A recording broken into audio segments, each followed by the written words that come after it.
नमस्कार दोस्तों, सुभाष की बात में आपका स्वागत है। दरअसल हम आज बात करना चाहते हैं घोषणा पत्र या कहें जन घोषणा पत्र।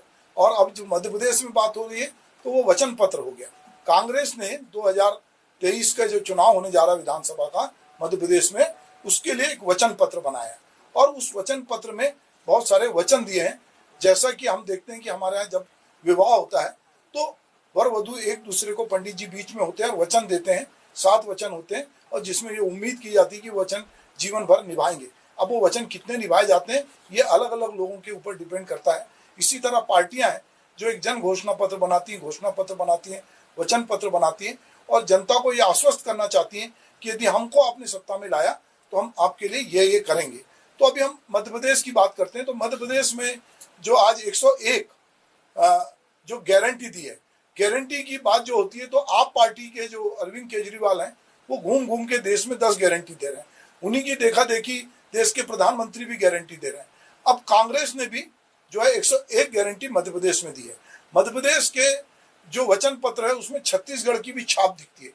छत्तीसगढ़ ने गोबर खरीदने वाला पहला राज्य था और गोधन न्याय योजना चालू की थी, तो वो मध्य प्रदेश में भी दिखलाई दे रहा है।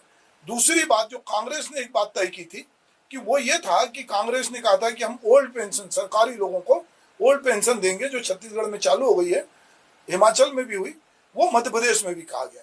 एक कॉमन बात जो कि इंडिया गठबंधन ने तय किया है कि हम लोग जो हैं वो जातिगत गणना कराएंगे, तो मध्य प्रदेश ने भी जातिगत गणना कराने की बात की है।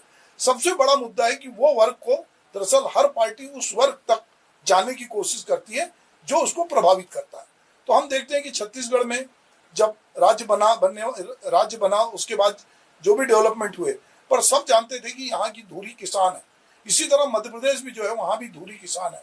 कांग्रेस ने जब 2018 का जन घोषणा पत्र जारी किया था तो ऋण माफी की बात की थी और 24 घंटे में भूपेश बघेल ने ऋण माफी की थी। इसी तरह मध्य प्रदेश के आज जो वचन पत्र में जय किसान कृषि ऋण माफी योजना को उनने कहा है कि हम निरंतर रखेंगे और किसानों को 2 लाख रुपए तक का कर्ज माफ करेंगे। उन्होंने कहा है महिलाएं एक बड़ा इस समय सभी राजनीतिक पार्टियों के लिए वो प्रभावित कर रही हैं। जो महिलाओं के लिए आरक्षण की बात हुई है अभी, और महिलाओं से कहा जा रहा है कि हम नारी शक्ति का सम्मान करने वाले 33% आरक्षण देंगे। और मध्य प्रदेश में जो वहां के मुख्यमंत्री हैं शिवराज सिंह, वो लाडली बहना योजना चलाते हैं। तो निश्चित रूप से कांग्रेस को इसका काउंटर करना था, तो उनने महिलाओं को प्रतिमाह 1500 रुपए नारी सम्मान निधि के रूप में देने की बात कही है। घरेलू गैस सिलेंडर, ये लोग मानते हैं कि घरेलू बात है तो महिलाओं से रिलेटेड होगा, तो उसमें 500 रुपए देने की बात की गई है। इसके अलावा इंदिरा गृह ज्योति योजना के अंतर्गत 100 यूनिट माफ और 200 यूनिट हाफ घर पे देंगे। ये सारी बातें हम देखते हैं कि जिसको चाहे हम रेवड़ी कल्चर कहें, चाहे हम कुछ भी कहें, पर चूंकि दिल्ली में ये हुआ, छत्तीसगढ़ में हुआ, राजस्थान में भी, राजस्थान से स्वास्थ्य योजनाओं को मध्य प्रदेश में लाया गया है। तो ये बहुत सारी चीजें हैं। तो आज जो है जैसे कहा कि 2005 में जो पुरानी पेंशन योजना 2005 से प्रारंभ करने की, ओपीएस को प्रारंभ करने की बात है। किसानों को 5 हार्स पावर का निःशुल्क प्रदान करने की बात है, विद्युत निःशुल्क प्रदान करने की बात है। किसानों के बकाया विद्युत बिल माफ करने की बात हो, किसान आंदोलन और विद्युत संबंधी झूठे निराधार प्रकरणों में वापस लेंगे, ये बड़ी बात है। बहुत सारे किसानों ने आंदोलन किया था और उनके खिलाफ प्रकरण दर्ज हुए थे, तो ये कह रहे हैं कि हम उसको वापस लेंगे। बहु दिव्यांग जनों की पेंशन की राशि बढ़ाकर 2000 रुपए करेंगे। जैसा मैंने कहा कि जातिगत गणना कराएंगे। शासकीय सेवाओं और योजनाओं में ओबीसी को 27% आरक्षण देंगे। मध्य प्रदेश में संत, जैसे छत्तीसगढ़ में बाबा गुरु घासीदास हैं, वैसी मध्य प्रदेश में संत शिरोमणि रविदास को मानने वाले बहुत लोग हैं, तो उनके नाम पे कौशल उन्नयन विश्वविद्यालय सागर में खोलने की बात भी जो है ये वचन पत्र में कही गई है। छत्तीसगढ़ में जिस तरह तेंदुपत्ते को लेकर पहले राशि बढ़ाई गई, सेम मध्य प्रदेश में भी 400 रुपए प्रति मानक बोरा जो है वो मजदूरी की दर तेंदुपत्ते में देने की बात की गई है। तो हम देखते हैं कि मध्य प्रदेश और छत्तीसगढ़ में बहुत सारी चीजों में समानता है। तो अब अगर हम बात करें पढ़ो पढ़ाओ योजना, इसमें कह रहे हैं कि जो सरकारी स्कूलों में बच्चे हैं उनको कक्षा 1 से 8 तक 500 रुपए, कक्षा 9वीं और 10वीं के बच्चों के लिए 1000 रुपए और 11वीं 12वीं के बच्चों के लिए 1500 रुपए प्रति माह देने की बात है। बच्चों को स्कूली शिक्षा जो निःशुल्क देंगे, ये तो हमारे संविधान में भी है कि बच्चों को सबको शिक्षा का अधिकार है, तो उनको निःशुल्क शिक्षा मिले, ये कोई भी सरकार हो तो बात करेगी। आदिवासी अनुसूचित क्षेत्रों में कांग्रेस के कार्यकाल में बना पेशा एक्ट लागू करेगी। ये एक बड़ी महत्वपूर्ण बात है कि पेशा को जिस तरह से लागू करना चाहिए वो अभी तक लागू नहीं हुआ है। और बार बार पार्टियां कहती हैं कि हम वहां की जो पंचायत है उनको सारे अधिकार देंगे, पर हम देखते हैं कि जिस तरह से पेशा प्रभावी ढंग से लागू होना चाहिए वो नहीं हुआ।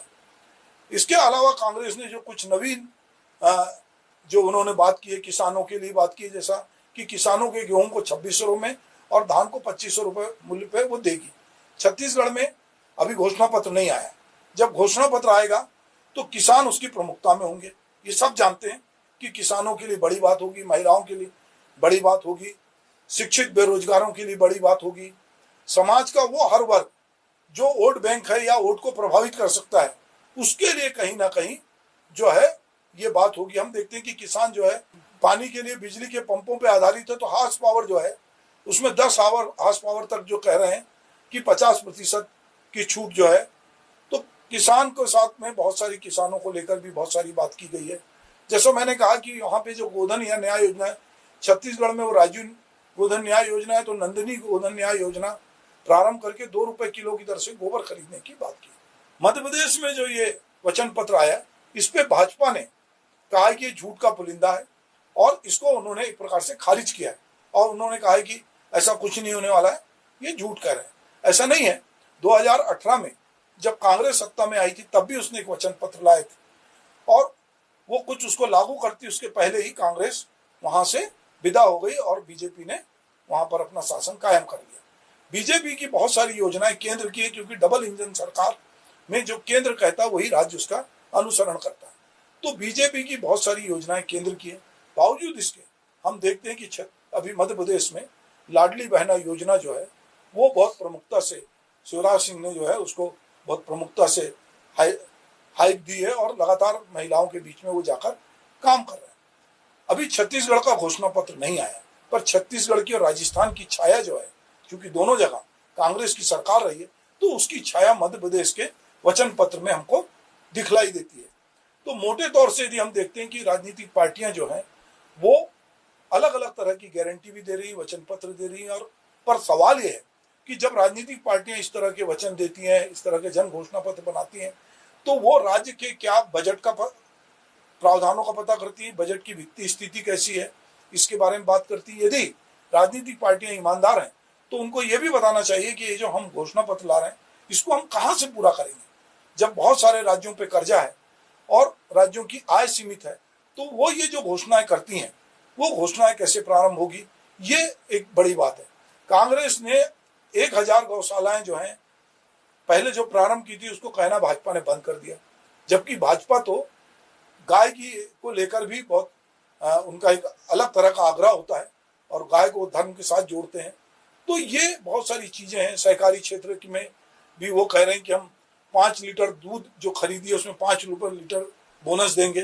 तो कहीं ना कहीं मछुआरों को भी अधिकार देने की बात हुई है। सहकारी संस्थाओं को 50% महिलाओं को आरक्षण देने की बात है। खेतिहर श्रमिकों को फसल रक्षक के नाम से हमारे छत्तीसगढ़ में भी इस तरह का फसल बीमा योजना। तो अगर हम देखें कि मध्य प्रदेश और छत्तीसगढ़ में जो बहुत सारी चीजों की जन घोषणा पत्र भी छत्तीसगढ़ का आएगा वो और आगे का होगा, क्योंकि बहुत सारी चीजें जो है वो छत्तीसगढ़ पहले कर चुका है, चूंकि सरकार कांग्रेस की है। इसी तरह राजस्थान में जो राजस्थान ने किया है वो भी जो है कहीं ना कहीं मध्य प्रदेश में उसकी छाया हमको दिखती है। इसके पहले अभी हाल ही में जब 2 चुनाव हुए थे, जिसमें कर्नाटक के चुनाव हुए और उसके पहले हिमाचल में हुआ, वहां का भी घोषणा पत्र को इस घोषणा पत्र में ध्यान रखा गया कि किससे लोग प्रभावित होंगे। तो ओल्ड पेंशन स्कीम हो उससे लोग प्रभावित होंगे, और ऐसे बहुत सारे कार्यक्रम जो हैं। मध्य प्रदेश की जीवन दायिनी जो है नर्मदा उसके संरक्षण के लिए अधिनियम बनाने की बात हुई है, उसके लिए नर्मदा परिक्रमा परिषद बनाने की बात हुई है और उसमें यात्रा प्रारंभ करने की बात हुई है। हमने कहा कि युवाओं को भी हर पार्टी प्रभावित करती है, तो सरकारी भर्ती कानून बनाने की बात हुई है, 2 लाख सरकारी पद भरने की बात हुई है, हर ग्राम पंचायत में 2-4 नए पद निर्मित करने की बात हुई है, युवाओं को सरकारी नौकरी में प्राथमिकता मिले इस हेतु बहुत सारी जो है प्रतियोगी परीक्षा में 100% जो है शुल्क में छूट देने की बात हुई है। और वो कह रही जितनी लंबित नौकरियां थी, चाहे वो शिक्षकों की, पुलिस की, पटवारी की, फॉरेस्ट गार्ड की, नर्स की, ये भरने की बात हुई। तो कहीं ना कहीं युवाओं को बेरोजगारी भत्ता जैसे छत्तीसगढ़ में मिलता है तो 1500 से 3000 रुपये प्रति माह आर्थिक सहायता के रूप में 2 वर्ष के लिए देने की बात हुई है। भोपाल को प्रोफेशनल हब बनाने की बात भी एक हुई है। मध्य प्रदेश में डिजिटल यूनिवर्सिटी शुरू करने की बात हुई है। तो ये बहुत सारी बातें हुई है जो छात्र संघ के चुनाव, यहाँ मुख्यमंत्री भूपेश बघेल ने पहले भी ये घोषणा की थी कि अब वो छात्र संघ के चुनाव अगले सत्र में कराएंगे। मध्य प्रदेश में ये बात हुई है। खिलाड़ियों के लिए पदक लाओ पदक पाओ जो है वो एक योजना चालू की है जिसमें ताकि खिलाड़ी ज्यादा से ज्यादा आगे आए। आईपीएल को शुरू करने की बात भी मध्य प्रदेश ने कहा है कि हम अपनी मध्य प्रदेश की आईपीएल टीम बनाएंगे। तो ये भी एक नए तरह से जो है एक प्रलोभन है। और छत्तीसगढ़ भी हो सकता है कि कहे कि हम भी अपनी आईपीएल टीम बनाएंगे। हर राज्य को अच्छा लगता है कि, और उसके युवाओं को खास करके अच्छा लगता है कि उसके राज्य की आईपीएल टीम है। ये अलग बात है कि वो आईपीएल टीम कोई पैसे वाला, कोई बड़ी कंपनी, बहुराष्ट्रीय कंपनी या कोई देश के बड़े उद्योगपति खरीदने पर नाम जो होता है, एक फीलिंग होती है। तो वो फीलिंग के साथ महिलाओं को, जो आवासहीन महिलाओं को आवास और आजीविका के लिए 5000 वर्ग फुट भूखंड देने की बात भी हुई है। तो ये बहुत सारी बातें, 101 बातें यहाँ कहना संभव नहीं है, पर कोशिशें की गई है मध्य प्रदेश में वचन पत्र के माध्यम से। कांग्रेस सत्ता में वापस आना चाहती है। जो सत्ता उसके हाथ में आके गंवा चुकी थी, उस सत्ता को वापसी चाहती है। इसलिए मेरी बिटिया रानी योजना वो प्रारंभ करने जा रही है, जिसमें 2,51,000 की राशि उनके जन्म से लेकर विवाह संस्कार तक देने की बात की गई है। तो हम ये देखते हैं कि भाजपा भी अपना घोषणा पत्र लाएगी। आप पार्टी ने तो बहुत सारी तरह की गारंटी दिया। एक महत्वपूर्ण बात जो मैं कह रहा था कि राजस्थान में जो है परिवार सहित 25 लाख तक का स्वास्थ्य बीमा और 10 लाख का दुर्घटना बीमा, ये राजस्थान में पहले से लागू है। इसको लेकर जो है एक बड़ी चीज शामिल की गई है। तो ये उसमें अधिकारी कर्मचारी का भी बीमा होगा। कर्मचारियों की रुकी हुई पदोन्नति को भी कह रहे हैं कि हम करेंगे। 4 चरण में समयमान वेतनमान देंगे। आउटसोर्स और संविदा जो है वो और अंशकालिक दैनिक वेतन भोगी हम मानदेय पे कार्यरत कर्मचारियों के साथ न्याय करने की बात है। ये मैं जो बात कह रहा हूँ, चूंकि मध्य प्रदेश से छत्तीसगढ़ अलग हुआ तो दोनों जगह की चीजें एक सी है। और ये एक सी चीजें जो है उसको हम देखते हैं वचन पत्र में।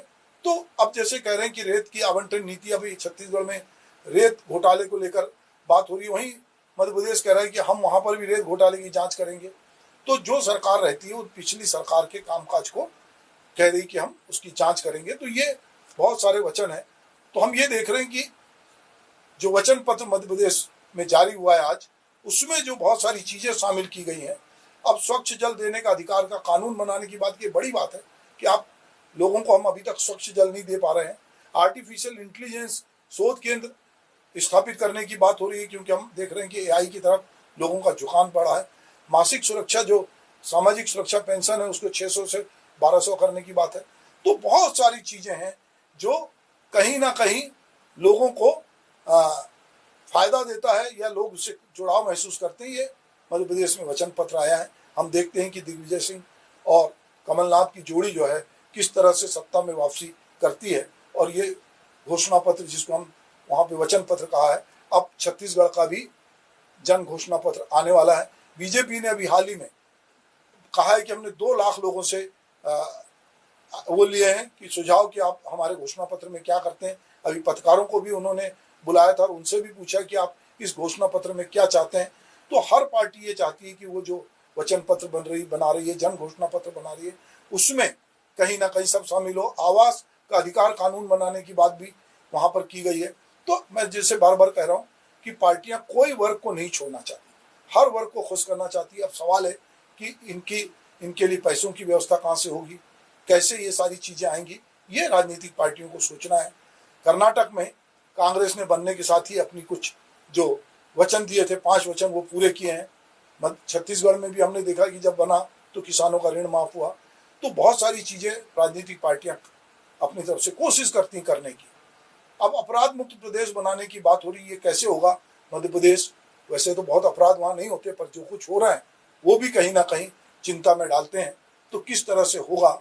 और इसके बाद अब काउंटर में बीजेपी का जन घोषणा पत्र आएगा। छत्तीसगढ़ के घोषणा पत्र की बीजेपी की और कांग्रेस की दोनों की आने की बारी है, क्योंकि प्रथम चरण में छत्तीसगढ़ में जो चुनाव होना है वो 7 नवंबर को होना है और फॉर्म भरने की तारीख भी 20 है। तो समय कम है। ऐसे में पार्टियों को बताना पड़ेगा कि वो किस तरह से करेंगी। पत्रकार, यहाँ भी पत्रकारों से पूछा गया था, मध्य प्रदेश में भी कहा जा रहा है कि हम विज्ञापन देने के लिए नीति बनाएंगे, पत्रकारों को आवाज देंगे और बहुत सारी चीजें। राम वनगमन पथ जो है, अब राम पर बीजेपी का मोनोपोली नहीं है, तो कांग्रेस भी अब राम को साधना चाहती है। सीता माता मंदिर जो है श्रीलंका की योजना को पुनः प्रारंभ करेंगे। तो ये बहुत सारी चीजें हैं जो बीजेपी और कांग्रेस के घोषणा पत्र में मुझे लगता है कि बहुत हद तक समानता है। कई बार तो ये भी समझ में नहीं आता कि दोनों ही दोनों धर्म को भी साधना चाहते हैं, ईश्वर को भी साधना चाहते हैं, गरीब को भी साधना चाहते हैं। तो इनमें बुनियादी फर्क कहाँ है? तो फर्क हमें जब दिखता है, जब गोडसे और गांधी की बात आती तब हमें फर्क दिखता है। जब हमें सांप्रदायिक तरीके से सोचने की बात आती है तो फर्क दिखता है।